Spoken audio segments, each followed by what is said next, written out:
ഇന്നല്ലെങ്കിൽ നാളെ കേരളത്തിൽ ആണവ നിലയം സ്ഥാപിക്കപ്പെടുക തന്നെ ചെയ്യും.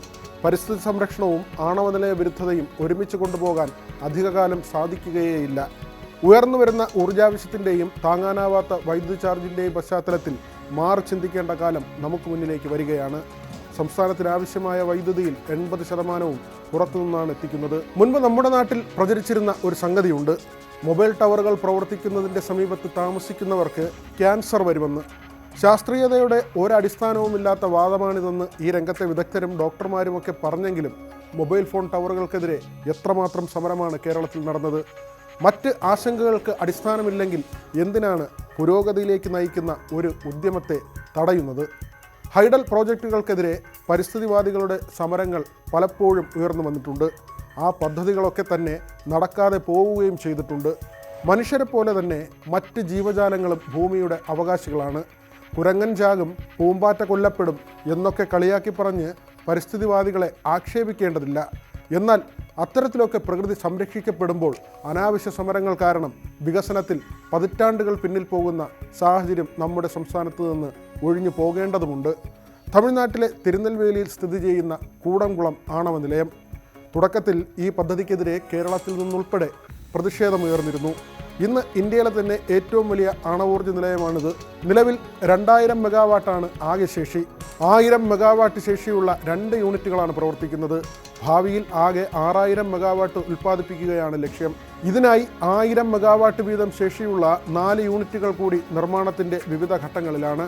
നമ്മൾ കണ്ണും പൂട്ടി എതിർത്ത ഈ പദ്ധതി ഉള്ളതുകൊണ്ട് കൂടിയാണ് ഈ വേനൽക്കാലത്ത് ഇതുവരെ പിടിച്ചു നിൽക്കാൻ കേരളത്തിന് സാധിച്ചത്.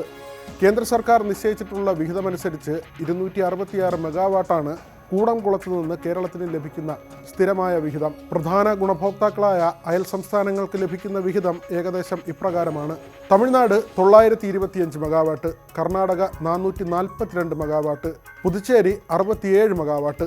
കേരളത്തിൽ ആണവ നിലയം സ്ഥാപിക്കാമെന്നും അത്യാധുനിക പ്ലാന്റുകളിൽ അപകട സാധ്യതകൾ തുച്ഛമാണെന്നും ബിജു പ്രഭാകർ IAS ഉൾപ്പെടെ പറയുമ്പോൾ ഒരിക്കൽ കൂടി ഇത്തരമൊരു പദ്ധതിയെക്കുറിച്ച് ചർച്ചകൾ സജീവമാവുകയാണ്. 1.5 കിലോമീറ്റർ പരിധിക്കപ്പുറത്തേക്ക് വികിരണ പ്രശ്നങ്ങൾ ഉണ്ടാകില്ലെന്നും വിശദീകരണമുണ്ട്.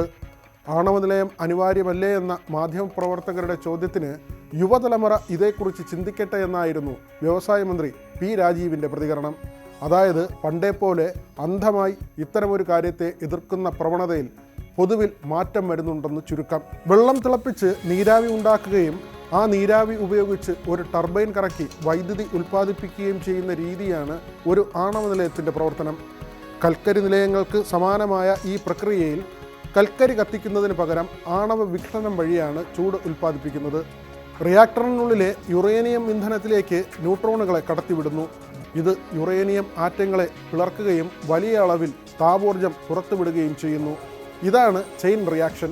ആണവോർജ്ജത്തെ അനുകൂലിക്കുന്നവർ നിരത്തുന്ന ചില വാദങ്ങളുമുണ്ട്. ഇത്തരം കേന്ദ്രങ്ങൾ കൽക്കരി നിലയങ്ങളെപ്പോലെ കാർബൺ ഡയോക്സൈഡോ മറ്റ് വിഷവാതകങ്ങളോ പുറത്തുവിടുന്നില്ല. കാലാവസ്ഥാ വ്യതിയാനം തടയാൻ ഇത് സഹായിക്കുന്നു. ഉൽപ്പാദിപ്പിക്കുന്ന ഊർജ്ജത്തിൻ്റെ അളവ് കണക്കിലെടുക്കുമ്പോൾ മറ്റ് ഇന്ധനങ്ങളെ അപേക്ഷിച്ച് ആണവോർജ്ജം മൂലമുണ്ടാകുന്ന അപകട മരണങ്ങൾ വളരെ കുറവാണ്. പുതിയ തലമുറ റിയാക്ടറുകൾ കൂടുതൽ സുരക്ഷാ ക്രമീകരണമുള്ളവയാണ്. അപകടമുണ്ടായാൽ സ്വയം നിലയ്ക്കുന്ന സംവിധാനങ്ങൾ ഇന്ന് നിലവിലുണ്ട്. ഇതൊക്കെ മാത്രമല്ല, രാജ്യത്ത് കൂടംകുളത്തിന് പുറമെ മറ്റ് പലയിടങ്ങളിലും ആണവ നിലയങ്ങൾ പ്രവർത്തിക്കുന്നുണ്ട്. മഹാരാഷ്ട്രയിലെ പാൽഘറിൽ സ്ഥിതി ചെയ്യുന്ന താരാപൂർ, രാജസ്ഥാനിലെ റാവത്ത് ഭട്ട, കർണാടകയിലെ കൈഗ, ഗുജറാത്തിലെ കാക്രാപ്പാർ, തമിഴ്നാട്ടിലെ കൽപ്പാക്കം, ഉത്തർപ്രദേശിലെ നറോറ തുടങ്ങി നിരവധി കേന്ദ്രങ്ങൾ രാജ്യത്തുണ്ട്. കൂടുതൽ വാർത്തകൾക്ക് News 18 Keralam YouTube channel subscribe ചെയ്യുക.